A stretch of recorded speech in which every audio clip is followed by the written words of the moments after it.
ഇന്നത്തെ വീഡിയോയിൽ ഷെയർ ചെയ്യാൻ പോകുന്നത് വളരെ ഈസി തയ്യാറാക്കാൻ പറ്റുന്ന മാങ്ങ അച്ചാറിൻ്റെ റെസിപ്പിയാണ്. പാൻ ചൂടായിട്ടുണ്ട്. ഇതിലേക്ക് 2 ടേബിൾ സ്പൂൺ നല്ലെണ്ണ ഒഴിക്കാം. കടുകിടാം. കടുക് പൊട്ടിക്കഴിയുമ്പോൾ കറിവേപ്പില ഇടാം. ഫ്ലെയിം ഓഫ് ചെയ്യാം. ഇനി ബാക്കിയുള്ള ചേരുവകൾ ചേർക്കാം. ഫ്ലെയിം ഓഫ് ചെയ്യാതെ ചേർക്കുമ്പോൾ ഇതെല്ലാം കരിയാനുള്ള ചാൻസ് ഉണ്ട്.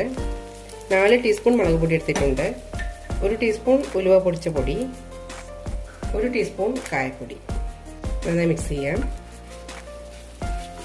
ഇനി ഇതിലേക്ക് മാങ്ങ ഇട്ട് നന്നായി മിക്സ് ചെയ്യാം. 1/4 കപ്പ് വെള്ളവും 1.5 ടീസ്പൂൺ ഉപ്പും ഇടാം. ഇനി ഫ്ലെയിം ഓൺ ചെയ്യാം. മിക്സ് ചെയ്തെടുക്കാം. മുളക് പൊടിയുടെ ഇതിനനുസരിച്ച് മുളക് ചേർക്കാം.